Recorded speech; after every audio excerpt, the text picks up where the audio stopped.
Olá, boa noite. Me perdoe, mas hoje eu estou toda atrasada, mas faz parte. Cheguei do consultório, já atrasada, mas estamos aqui, ó, 9h03, o atraso um pouco pequeno, mas dá pra gente fazer a live com tranquilidade. Bem,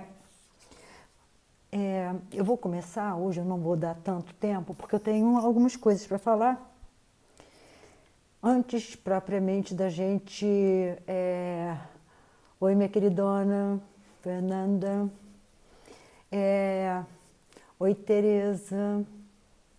Oi, Letícia. Oi. Bem, o título da live de hoje é Se Ficar, a Imaginação Come. Se correr, ela pega. Esse é o título da live. Só que antes, propriamente, boa noite, Lucila. Antes, boa noite, Suzana. Boa noite, Hermínia. Boa noite, gente. Antes, propriamente, de eu entrar no tema da live, sejam todos bem-vindos. Eu queria deixar registrado meu mais veemente repúdio às palavras do senhor Rui Castro, jornalista da Folha de São Paulo. No último dia 10, em seu pequeno texto no referido jornal, ele diz, aspas, saída para Trump, matar-se.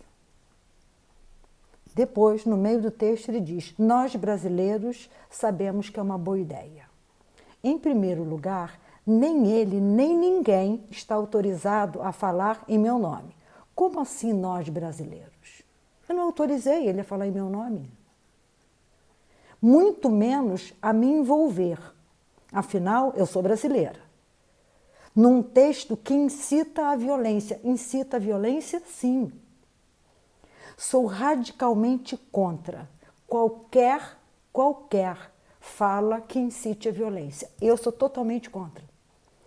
Senhor Rui Castro, quando o senhor for incitar seus leitores à violência, ou seja, a vomitar seus restos não civilizáveis, faça apenas em seu nome. Seja corajoso e não covarde que tenta se esconder atrás do nós. A Folha de São Paulo já foi, já foi uma mídia séria. Faz pouco tempo, agora em dezembro, publicou uma matéria do senhor Luiz Felipe Pondé, intitulada Quem crê em conspirações acha que é Einstein, mas não come ninguém, na qual ofende de forma gratuita os veganos. Agora, o senhor Rui Castro, incitando a violência escondido atrás de um nós. Para aqueles que entenderam o texto do senhor Rui Castro como uma forma de ironia, pode até ser, por que não? Mas o momento é inteiramente inadequado. Até para que se possa ser irônico, é necessário que se tenha sensibilidade.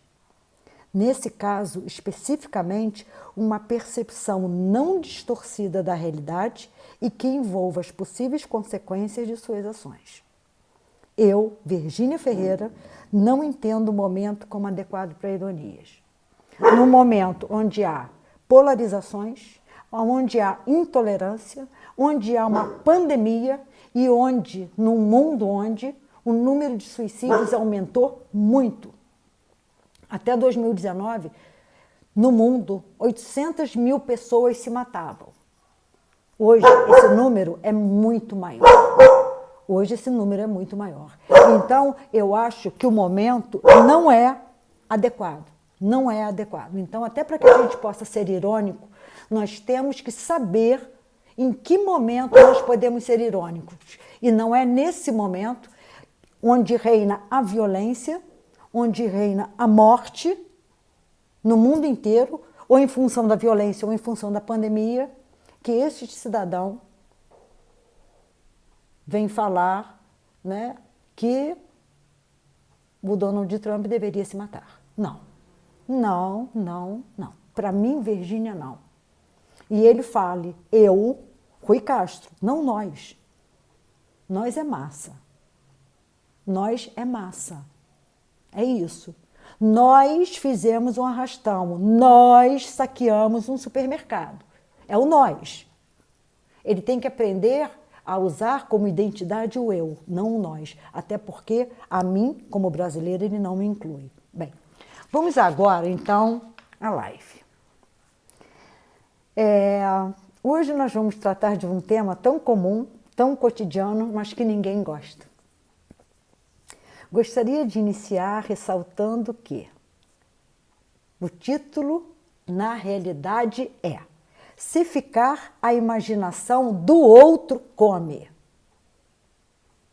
Se correr, ela pega.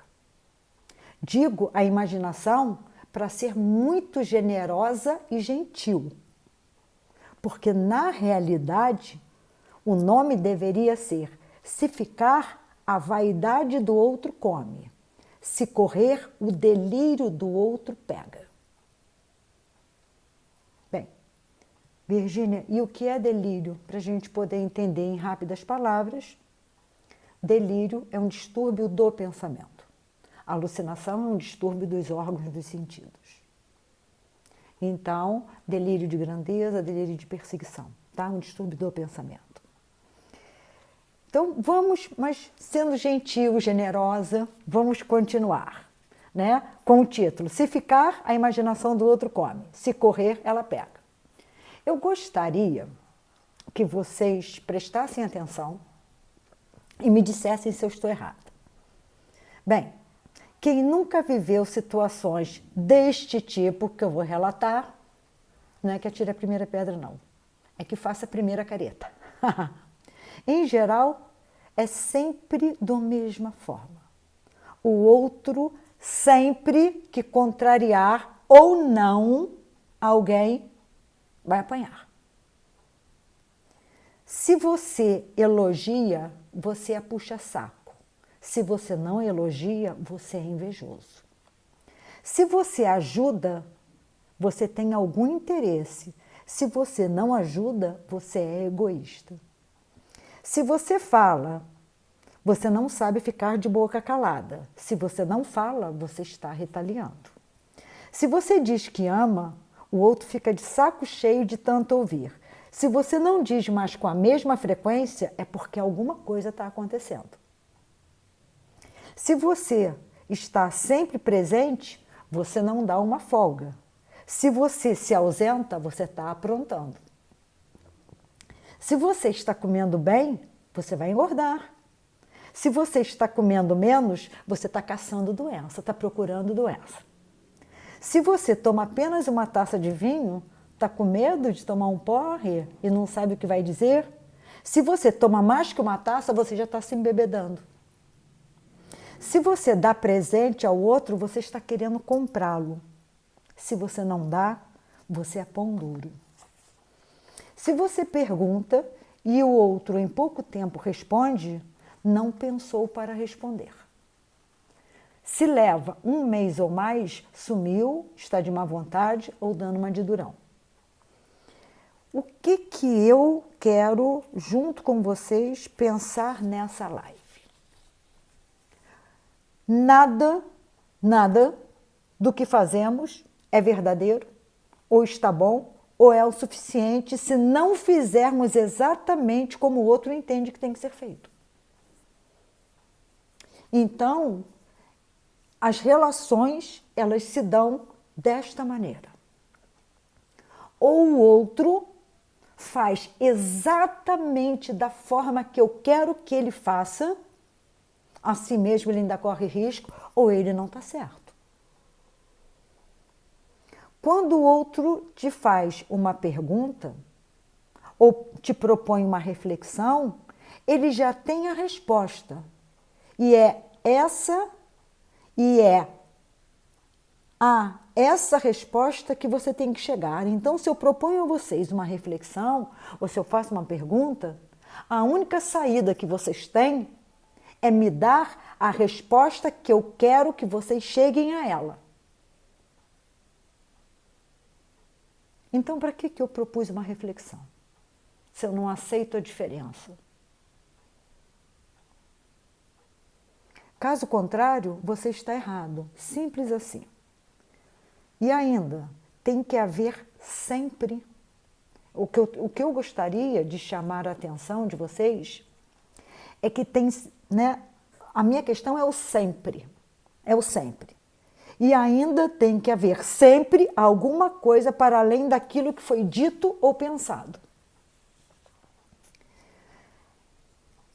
Por quê? Porque eu sempre acho que aquilo que o outro pensa ou diz é muito superficial. É muito superficial. Não dá conta. Aquilo que o outro pensou, aquilo que o outro está dizendo é superficial, não dá conta. A minha pergunta primeira é: superficial para quem? É uma pergunta. Superficial para quem? Primeiro, que isso é um julgamento do outro e muitas vezes errôneo e ofensivo. Então, se o outro, eu proponho uma reflexão ao outro, eu faço uma pergunta, o outro me responde, eu digo que a resposta dele é muito superficial, eu estou banalizando aquilo que ele chegou, a resposta a qual ele chegou. Então, é errôneo, né, e ofensivo. Pode ser que seja, na realidade, superficial, mas pode ser que não seja. E segundo, a pele, senhores, a pele é superficial e é o maior órgão do corpo humano e é extremamente importante. Isso não é julgamento, é um fato.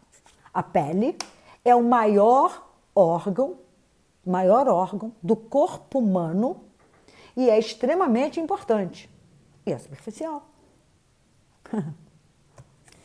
Assim sendo, além do superficial em termos subjetivos ser muito singular e complexo, nem tudo que é superficial é simples ou pode ser banalizado. Porque nós falamos de uma superficialidade, que o outro é superficial porque o... né? E nós podemos banalizar a nossa pele? A nossa pele é superficial. Em que lugar eu me coloco para afirmar que a resposta a que o outro chegou é superficial? É superficial porque parece, prestem atenção, esse texto vai para o meu blog, depois se quiserem ler, terão livre acesso. É superficial porque parece não sangrar a carne e apertar a alma. Seguindo essa lógica, né, se para ser, não ser superficial, para ser uma resposta, uma reflexão consistente, não pode ser, né, aquela que não sangra a carne e não aperta a alma, se nós seguirmos essa lógica, ser cristão é praticar o autoflagelo. Flagelo é chicote. Então, o autoflagelo é se chicotear, como aparece, né? Em alguns canais, nessas que contam a história da humanidade, né? Esses cristãos se chicoteando, na ponta tem um objeto pontiagudo e cortante, que a pessoa fica se chicoteando, pá, pá, até sangrar e abrir feridas. Dali para frente, o autoflagelo continua diariamente e as feridas só vão aumentando em número e em profundidade. Desta forma, é dor e sofrimento 24 horas por dia, 30 dias ao mês, 360 dias ao ano. Todo cristão que não tem essa prática para limpar o corpo e a alma dos pecados mundanos e para se livrar dos desejos e intenções mundanas, porque para o cristão as suas intenções também são muito importantes, Eu digo que na vida prática a minha intenção não muda a realidade nenhuma. Eu tenho a intenção de, fiz? Não, então, qual é a realidade que eu mudei? Nenhuma, né? Então, o cristão que não fizer, não praticar o autoflagelo cotidianamente, não irá alcançar o paraíso, muito menos sentar ao lado do Pai. Imaginem, senhores, imaginem, nós não, né? Nós, que eu quero dizer, nós ateus, eu sou ateia, estamos fadados a queimar no fogo do inferno, imagina, né? Imagina, os ateus vão queimar no fogo do inferno, é óbvio, né? Porque essas pessoas que têm tal prática entendem que tão somente através da dor é que se pode se livrar dos pecados mundanos? É uma pergunta. É tão somente uma pergunta. Por que a dor e o sofrimento estão associados a uma espécie de salvação ou livramento?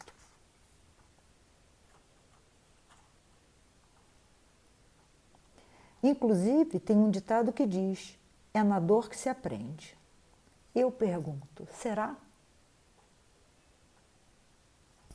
Eu, Virgínia Ferreira, não acredito nisso. Na dor que se aprende. Eu não acredito nisso. Não acredito. Pode-se aprender ou não. Não é uma regra. Todo mundo que sofre aprende. Mentira! A história da humanidade está aí para mostrar isso. A história da humanidade está aí para mostrar isso. Como assim? Todas as pessoas que sofrem aprendem.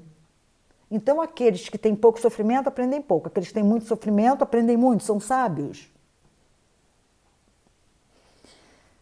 Porque, analogamente, algumas pessoas acreditam que seja necessário sempre sangrar o corpo e a alma para se chegar a algumas respostas. Em outras palavras, se os cristãos, através da imposição do sangramento e da dor, alcançam o paraíso, alguns humanos, através da dor e do sangramento, tocam o inferno que os habita. Bem, o que eu quero dizer com isso? Quero não, estou dizendo com isso, né? Que muitas vezes, para nós chegarmos a nós mesmos, ao conhecimento de nós mesmos, é um percurso difícil, não é um percurso fácil. Então, esse percurso de encontro a nós mesmos, nós vamos entrar em contato com elementos que nos compõem, que são difíceis, que não são fáceis, que são difíceis. Tem elementos que nós afastamos da vida da gente, ou pelo menos do universo consciente, porque nos causam muita dor, porque nos causam muito sofrimento. Então, nós, muitas vezes, precisamos sangrar para chegar ao nosso inferno? Precisamos, a análise mostra isso. Ninguém passa por um processo de análise sem sofrimento. Ninguém passa.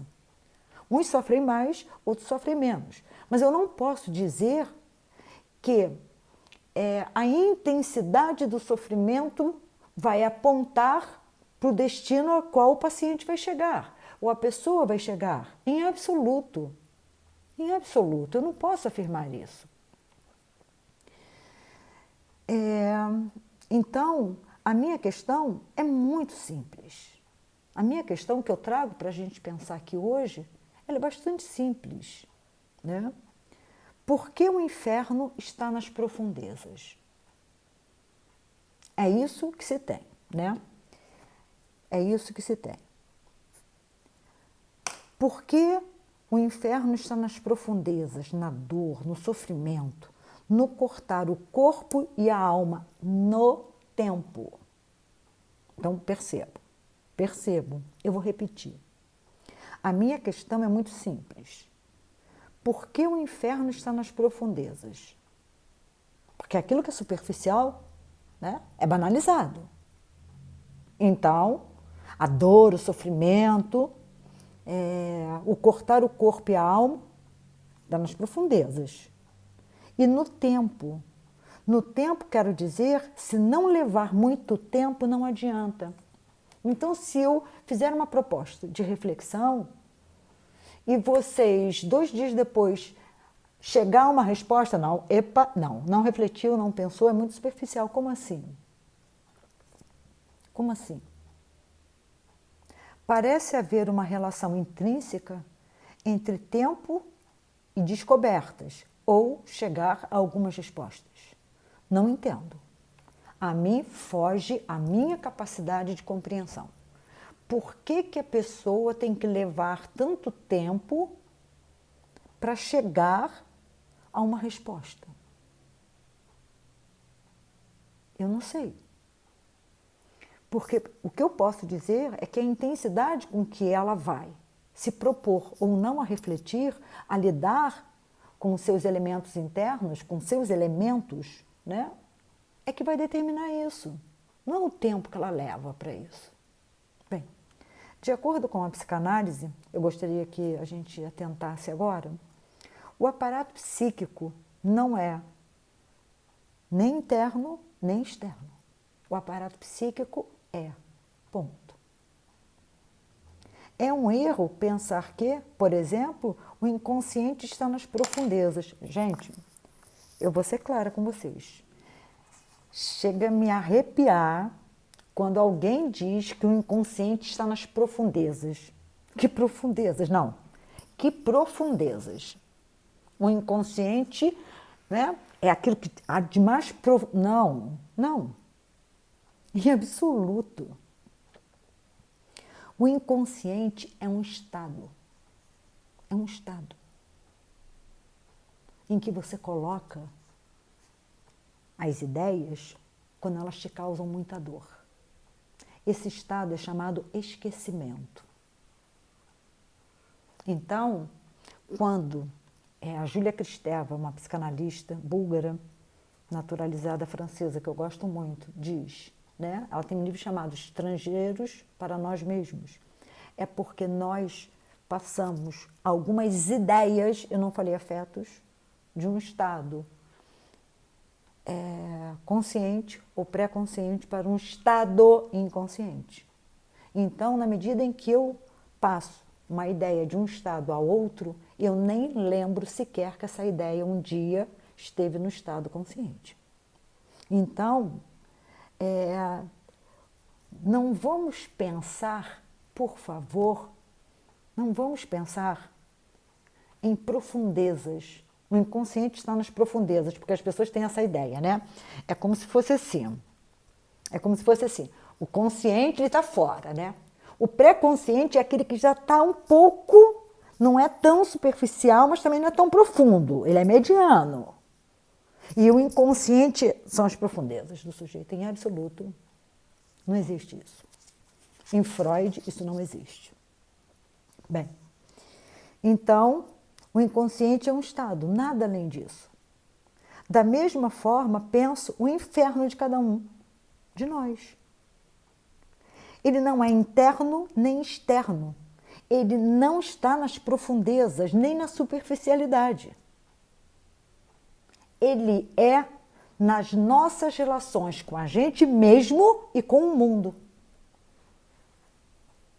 Então, nosso aparato psíquico, Freud diz isso, né? Ele é composto por uma certa intersubjetividade. Eu comigo e eu com o outro. O nosso inferno, ou seja, os nossos elementos que nós não queremos, que nos compõem, que nós temos uma certa dificuldade em entrar em contato com eles, eles não são internos nem externos. Eles se dão na relação com o outro. Se eu me dou conta disso ou não, isso é uma outra coisa. Isso é uma outra coisa. Por que essa necessidade da profundeza dos pensamentos, dos sentimentos, dos afetos, enfim, de tudo aquilo que existe? Até porque entraríamos necessariamente numa outra discussão. O que é profundidade? É uma pergunta que eu estou fazendo. O que é profundidade? No universo concreto, já não é fácil. Não é fácil. Uma piscina, por exemplo. Dizer que ela é rasa ou profunda não é tão simples. A profundidade será muita ou não, dependendo da altura das pessoas que irão se banhar. Então, se você tem pessoas de 2 metros que vão entrar na piscina e a piscina tem 1,5 metro de profundidade, ela é rasa. Agora, se você tem uma piscina de 1,5 metro e crianças de 1 metro vão entrar, ela é funda. Se é uma piscina para mergulho de trampolim, se for, qual a altura do trampolim? E qual é a massa corpórea daqueles que vão pular e cair na água? Tudo isso depende. Exatamente. É nosso, né? Que se dá na relação com o outro e a gente nem percebe, né? Então, imaginem medir a profundidade de afetos, sentimentos, pensamentos de outras pessoas. Será isso possível? É uma pergunta, eu não tenho como responder, né? Se mede afeto, sentimento e pensamento, a gente consegue medir? Eu acredito que não. Se não mede e alguém se propõe a medir, qual é o referencial para essa medida? O meu, é lógico. Se é o meu, qual o nome que se dá a essa minha postura? Eu amo mais o outro do que ele me ama. Eu sinto mais saudade do outro do que ele sente de mim. Eu penso mais do que o outro pensa.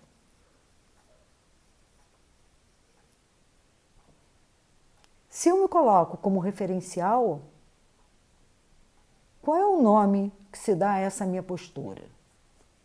Por que eu sou referencial? Por que eu posso me tomar como referência para o mundo? É óbvio que eu posso me sentir melhor do que outras pessoas. É óbvio que eu posso ter um nível de escolaridade maior do que de outras pessoas. Mas isso não faz de mim uma referência. Isso não me coloca numa posição hierárquica de superioridade. Porque quando eu me coloco como referencial, eu estou me colocando, sim, numa posição de superioridade.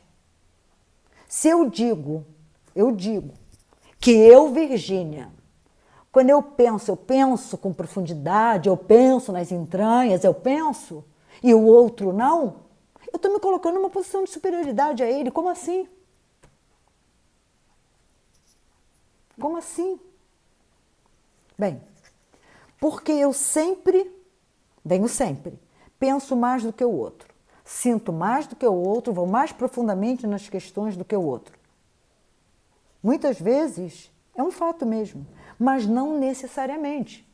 A minha questão é o sempre. É essa a minha questão, é o sempre. E eu me coloco sempre como referência. Eu não posso me colocar como referência do mundo. Eu me debato tanto com esse sentimento de superioridade que tanta gente tem. E eu acabo fazendo isso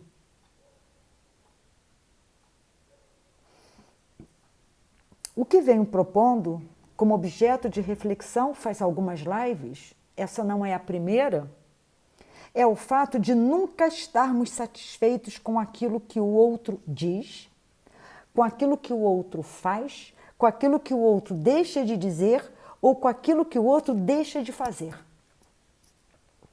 O outro está sempre sem saída, ele está sempre encurralado.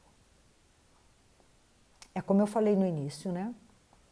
Se o outro está falando, ele não sabe ficar de boca fechada. Se ele deixa de falar, ele está retaliando. Se o outro está comendo bem, ele vai engordar. Se o outro passa a comer menos, ele está caçando doença. Então, o outro, ele está sempre sem saída com a gente. sempre sem saída. Isso é alguma coisa que eu gostaria que nós pensássemos e pensássemos muito. Nós deixamos o outro sempre nessa condição, né? A condição de encurralado. Colocamos o outro numa posição, de alguma forma, de inferioridade. Bem, com isso, muitas vezes, colocamos o outro. Agora, é uma posição bastante contundente, né? Com isso que eu acabei de dizer, muitas vezes colocamos o outro com a permissão dele, não importa o motivo, não se iludam, o outro não é nenhuma virgem à espera do príncipe encantado.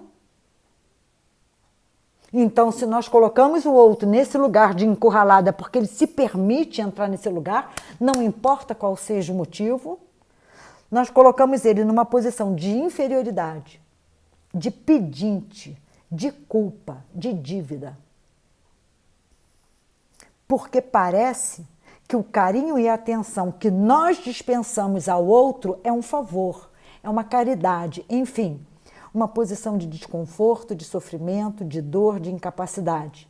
Não porque estamos dizendo a ele verdades que nós entendemos que ele precisa ouvir, mas porque ele não age como nós entendemos que ele deveria agir. E mais, senhores, se ele agisse, teria um senão qualquer, um porém. Então, por um lado, nós temos nós, né? Que temos sempre alguma coisa, alguma insatisfação com o outro. Porque nós sabemos pensar, nós sabemos sentir, nós sabemos expressar. Nós, e o outro não. Então, o outro, nós, dessa forma, o colocamos sempre no lugar de inferioridade. Agora, porque ele permite. É isso que eu queria que vocês tivessem consciência. É isso que eu queria que vocês tivessem consciência. Porque muitas vezes nós ocupamos os dois lugares ao mesmo tempo, vai depender da relação. Numa relação, nós colocamos o outro nesse lugar de pedinte, nesse lugar de que nós estamos fazendo um favor da atenção a ele. Nós estamos fazendo uma caridade, fazer um carinho nele. E em outras relações, nós entramos nesse lugar. Esse lugar não é para ser ocupado por ninguém. Isso é uma questão importante. Bem, me impressiona, a mim, Virgínia Ferreira, a facilidade com que as pessoas entendem que o outro sempre, volto eu no sempre, tem o objetivo de querer controlar ou danar com a vida delas. As pessoas sempre acham que você ou quer controlar ou você quer ferrar com elas. Se você dá um presente, você está querendo comprar ela. Se você não dá, você é pão dura. Se você está ajudando, você tem algum interesse. Qual interesse você tem? Não entendo isso. Eu não entendo isso. Eu, particularmente, eu não entendo isso. Engraçado que isso é com um humano, porque com um animal isso não acontece. Eu ajudo um animal de rua, ele não pergunta se eu estou querendo comprar ele, qual é o meu interesse com ele.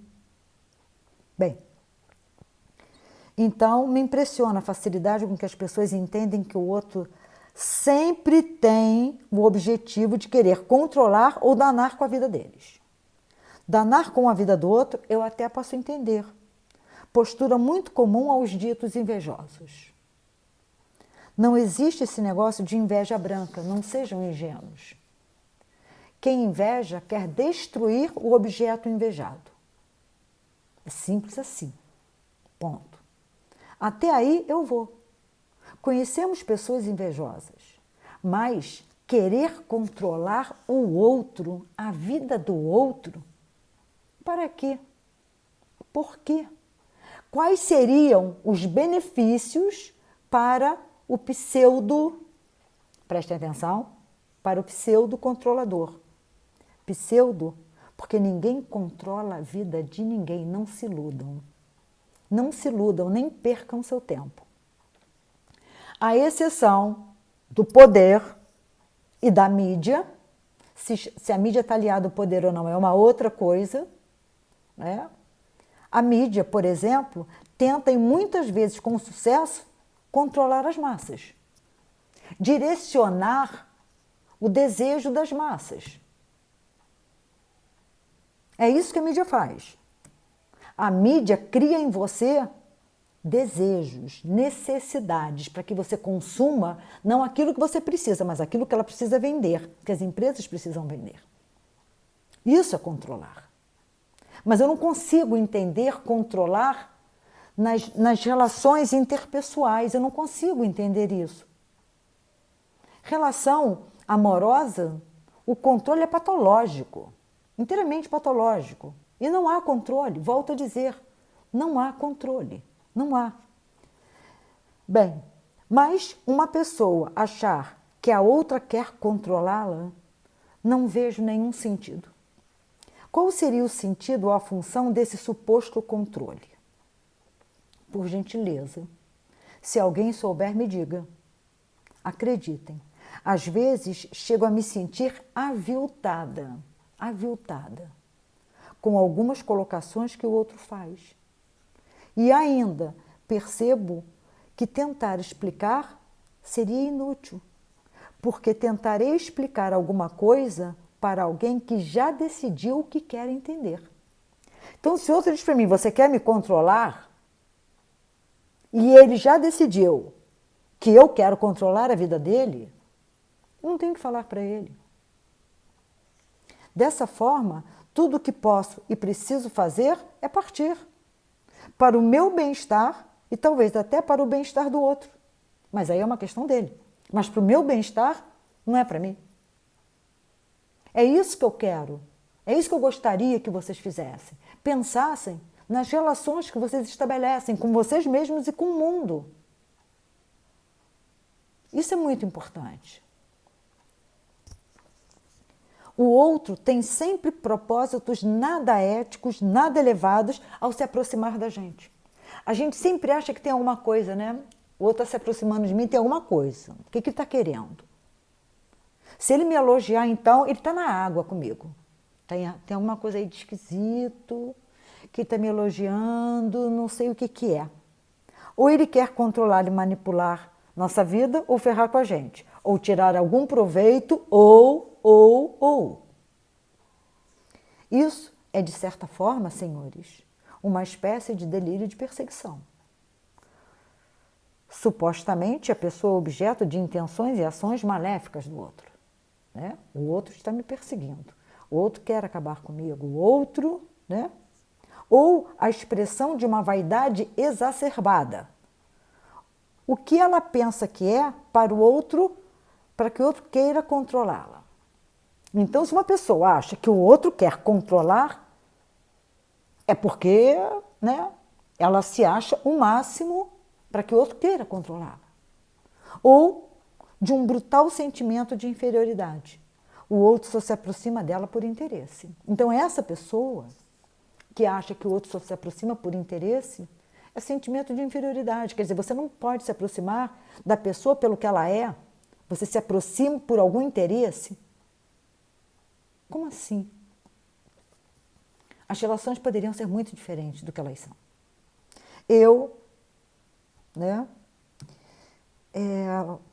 O outro só se aproxima dela por interesse. Então, nós temos 3 possibilidades: o delírio de perseguição, ou uma vaidade exacerbada, ou um sentimento de inferioridade. Senhores, alô, Rio de Janeiro, Brasil, Ocidente, Hemisfério Sul, planeta Terra, um daqueles 8 que gira em torno do Sol. É aqui que nós estamos. Vamos colocar nossos pés no chão. Eu, Virgínia Ferreira, posso ser considerada antissocial. Posso sim. Meu percurso é de casa para o trabalho, do trabalho para casa. Do doutorado para casa, de casa para o doutorado. Não saio para ir a festas, almoços, jantares, como também não faço em minha casa. Enfim, é isso. Já no que diz respeito ao controle, não tenho controle sequer sobre mim mesmo. Não tenho. Vou querer ter o controle sobre o outro pelo amor daquilo que cada um dos senhores acredita. Tem uma professora chamada professora Rovena Paranhos. Nos conhecemos e trabalhamos na mesma instituição faz talvez 20 anos. Nosso contato é na instituição. Nunca fui à casa dela.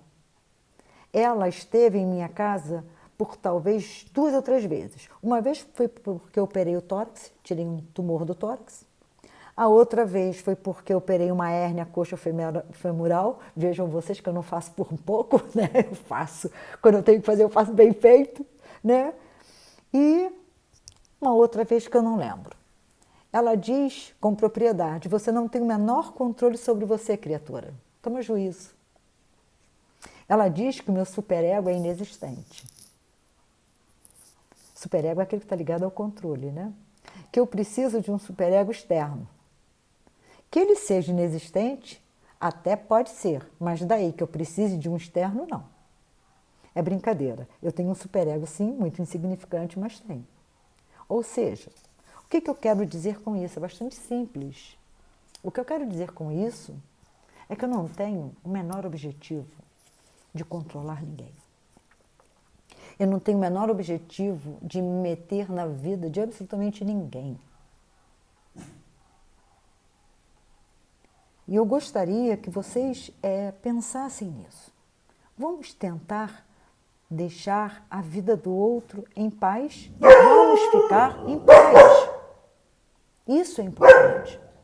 Vamos deixar o outro em paz e vamos nós ficar em paz. Se o outro entende que você tem intenções com ele que não condizem com as suas verdadeiras intenções, e você já tentou explicar, mas não teve sucesso, não insista nessa relação. Ela... Vamos parar, meninas? Bem, eu vou repetir. Se o outro entende que você tem intenções com ele que não condizem com as suas verdadeiras intenções, e você já tentou explicar, mas não teve sucesso, não insista. Essa relação já está imersa no mal-estar, na dor, no sofrimento, no mal-entendido, e assim permanecerá. Então, se você tem intenções nessa relação de troca, né? Se você tem boas intenções e o outro entende que não, que você quer controlar, que você quer ferrar com a vida dele, ou que você tem algum interesse, e não é isso, não permaneça. Saia. Se você entende que o outro está se aproximando de você com intenções maléficas, preste atenção. Esteja disponível, de fato, para se assegurar disso ou para perceber que você está enganado. Muitas vezes, o outro não está com intenções maléficas, o outro não quer me destruir, o outro não quer me controlar. Nada disso, o outro só quer, né, trocar comigo. Trocar. Informações, conhecimentos, teorias, enfim, né? Então, nós temos que estar disponível para colocar o que nós estamos percebendo à prova. O que o outro quer de mim? Será que, de fato, ele quer me destruir? Será que, de fato, ele quer me controlar? Não, eu estou enganada. Ou será que ele quer? Né? Pode ser que ele queira, de fato. Então, caso você esteja enganado, permaneça na relação. Caso não esteja, caso você perceba que, de fato, o outro quer te destruir, que o outro tenha propósitos desleais com você, saia da relação, não insista. Esses dias eu ouvi uma frase muito interessante dizendo que se você tem que fazer força, é porque, se não te cabe, não é para você. É como uma roupa, né, apertada, que não te cabe, você deita para poder fechar a calça e levanta, não respira. Né? Uma relação não pode ser assim, em absoluto. Não insista onde não te cabe, onde você não vai ter paz e não irá dar paz ao outro. Isso é uma questão extremamente importante. Muitas vezes, nós não vamos ter paz e não vamos dar paz ao outro. Para que viver em relações dessa ordem, desse tipo, dessa natureza? Senhores, não tentem mudar o outro. Nem tentem mudar a si mesmo para agradar ao outro. Não façam isso. Não façam isso. O preço cobrado será muito alto. Se a gente tenta mudar o outro vai cobrar um preço alto da gente. Se nós tentamos mudar para agradar ao outro, nós iremos cobrar um preço muito alto ao outro. Vamos dedicar nosso tempo para nos conhecer, para nos construir, para irmos em direção a nós mesmos. Tem uma frase atribuída a Nietzsche que aprecio muito. Nunca é alto o preço a se pagar pelo privilégio de pertencer a si mesmo. Fechem aspas. E segundo o meu entendimento, só pertencemos a nós mesmos se nos conhecemos. Isso é fundamental. Caríssimos, a vida é muito curta para dedicarmos nosso tempo a afetos que não são para a gente e para nos distanciarmos mais ainda de nós mesmos. A cada um o seu destino, a sua vicissitude, ou seja, a sua coragem de caminhar em direção a si mesmo ou de continuar fugindo de si. Afinal, para ambas as direções, para você fugir de você mesmo, para você ir em encontro de você mesmo, é preciso ter muita coragem. É preciso ter muita coragem para você continuar fugindo de você mesmo. E você tem que ter muita coragem para você ir ao encontro de você mesmo. Né? A escolha é de cada um. A minha escolha é a de caminhar em direção a mim mesmo, pagando o preço que for necessário. Essa é a minha escolha. E é isso que eu gostaria que cada um de vocês pensasse. Essa é a nossa questão. Bem, obrigado pela paciência, me gentilmente sempre dispensada. Né? Uma excelente semana, até dia 18, e um beijo. Não esquecendo que a live vai para o YouTube. Ainda hoje eu vou colocá-la no YouTube e vou colocar também no blog. Então, no blog, além do vídeo, vocês têm o texto. E obrigada, gente. Obrigada. E no blog, vocês têm, além do texto, vocês têm o vídeo. Mais uma vez, muitíssimo obrigado. Dia 18, voltamos a nos encontrar. Uma boa semana para todos vocês e não esqueçam de pensar nisso. Ok? Um grande beijo.